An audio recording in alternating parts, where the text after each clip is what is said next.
guys, welcome back to my channel. I hope everybody had a wonderful new year, and I hope that you are hitting all of your book goals already for this new year. So I just finished the book, and I thought it would be the perfect book to have my first discussion video on. This book I saw all over TikTok, all over YouTube, all over the Facebook groups, all over everywhere, talking about how intense this book is and how a lot of people, like, it made them sick to their stomach and all the things. So you guys know I don't really have any triggers, so except for Credence, that's my only trigger. So I decided to read the book. So the book that we're going to be discussing today is If You Tell by Gregg Olsen. This book is a true story. I actually looked up, after I read the book, I looked up the characters, the people in the book, because I wanted to put their faces, to my memory, if it was like, to see if it was exactly how I was imagining them, and it is. So if you know me, you know I'm a true crime junkie. I originally went to school for criminal psychology, so I love to read stuff like this. I love to see how people's brains work. And I think it's crazy how, fucked up people can be, really, if you want to know the truth. So I was eager to read this book. So this is your warning now. If you've not read this book, you should probably stop this video, because we're going to discuss it and there's going to be a lot of spoilers. So if you have read this book, keep watching. But I'm giving you the option now to turn it off if you have not. So I originally started this video a totally different way, and then I decided that that's not really what I want to do. So let me just say, like, what the fuck? Like, what the actual fuck was happening in this house? Like, tell me why there was never nobody ever saw the signs. Nobody ever wondered why this woman made her first husband sleep in his truck in the front yard. You know what I mean? So I was like, I'm going to tell this book story. No, I'm not. I'm just going to tell you my thoughts. So again, if you've not read this book, If You Tell by Gregg Olsen, please stop here, because there's going to be a lot of spoilers and I don't want to ruin the book for you. If you have read the book, continue, because what the fuck,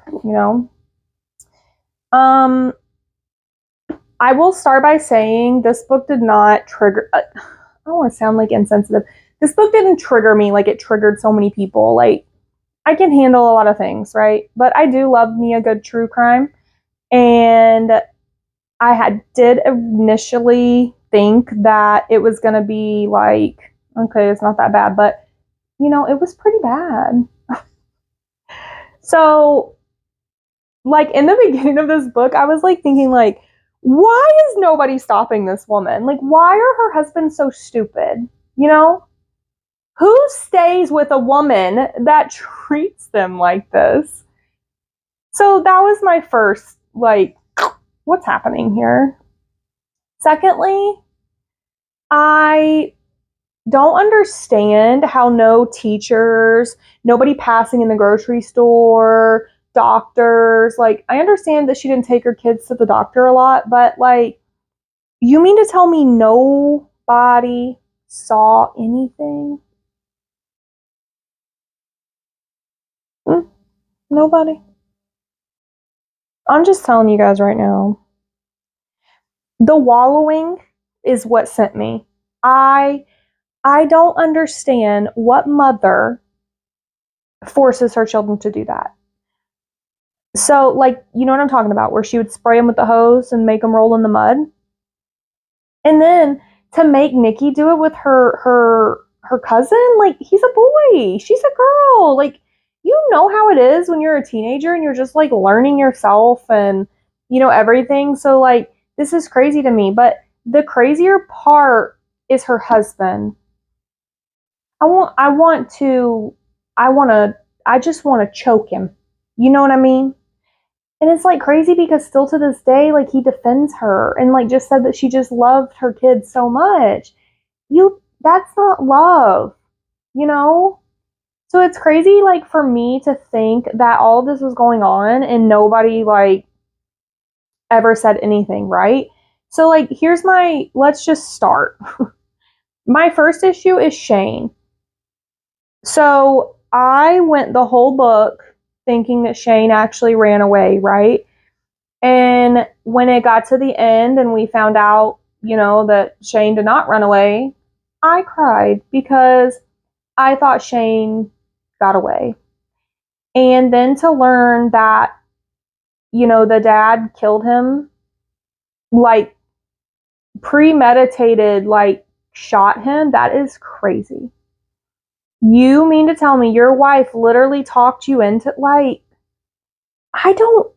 he needed a psych eval. You know what I mean? Like, the dad is nuts and the mom is nuts, but how can you just allow your wife to do that and not step in? That's my first problem.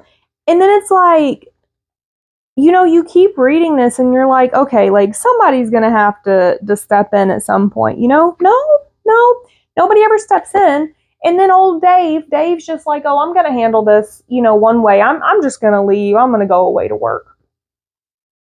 Dave, your children, your wife, yeah, she's like abusing the shit out of them. So you mean to tell me, like, when you were away at work, you never thought, like, damn, this is fucked up. Like, my wife, you couldn't tell anybody and get them help? You couldn't, like, sneak attack her?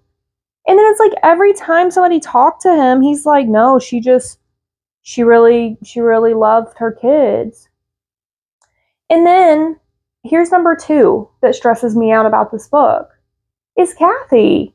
Kathy was a grown woman and she just like endured this abuse for no reason. Like, she literally could have left the first moment she realized how Shelley was. And she didn't. Why? Like, I understand Shane a little bit because, like, that was his new adoptive family and it's, obviously his aunt. But Kathy, honey, like, you could have left. And then you allowed these people, well, Shelley, you allowed Shelley to treat you the way she treated you and starve you and drug you. Like, when they were talking about the part where she said that, where Sammy said that Shelley made Kathy ride in the trunk, I was like, excuse me? And then she said that she went over to her while they were at like the beach or something. She went over to the trunk to check on Kathy and she was like, hey, are you okay in there? And she was like, yeah, I'm fine. How is it out there? Like, you have such mind control over these kids and you have fucked them up so bad in the head that they think this is okay. Like, this is insane. Nobody saw this little girl knocking on the trunk asking this woman if she was okay. I just don't know. Like, and this was like the early, I think like late 90s, early 2000s. Like, come on now. Shelley better be glad cell phones weren't really a thing yet, or camera phones, I guess I should say, because somebody would have been zooming in the parking lot on that little girl knocking on that trunk, and it would have been all over TikTok. I'm just saying. So, I don't know. And then, here's another thing that really bothered me in this book, is that all of this is happening, and she's making her children sleep on the porch, and all of this, and no neighbors heard, no neighbors saw anything. Like, the teachers at school didn't look at these children. I'm like, oh man, like, oh, I don't think something's happening at their house, I don't know. It's very fascinating to me, though, how Shelley controlled so many people into doing exactly what she wanted them to do. And did she abuse them? Yes. But I don't want to say the abuse was minor, because it's not minor, but in the big scheme of things, the actual physical abuse was minimal compared to the mental abuse. And that is what's fascinating with this case, is because Shelley had total mind control over so many people, over her, her 3 kids, her nephew, Kathy, the other man, Ron, and Dave, her husband, and so many other people too, for that matter, but total mind control over 7 people. That's crazy. And then, like, don't even get me started on Ron. Poor Ron, he comes over, he moves in, and look how she treated him. Oh my God. You befriended this man, and then you're literally calling him one of the worst words in the world that you can to his face. You guys, this book stressed me out. Also, I just want to have a side note. I look like it's so nice and cozy because it's January, and it's like 85 degrees outside. Because you guys know we live in Florida.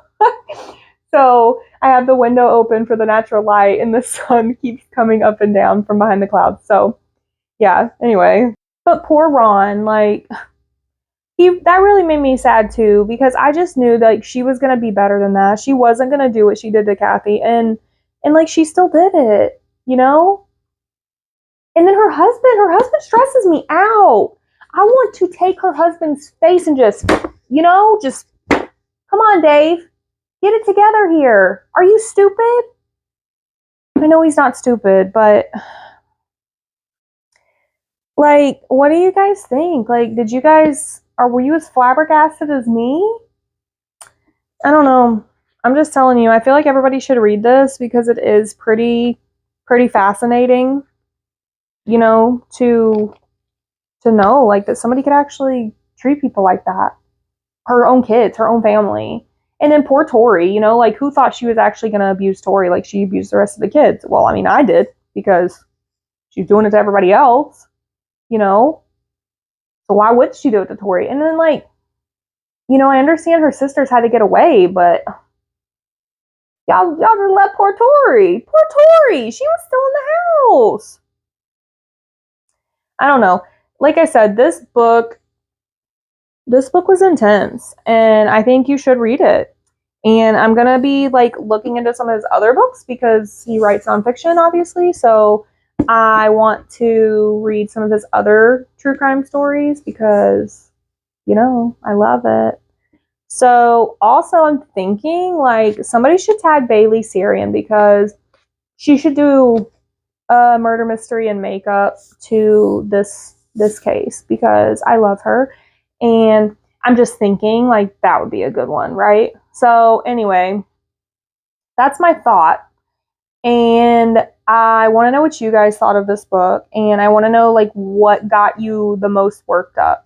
Like, that's what got me so worked up. But I want to know, like, what you guys think, Oh, and then I forgot this part.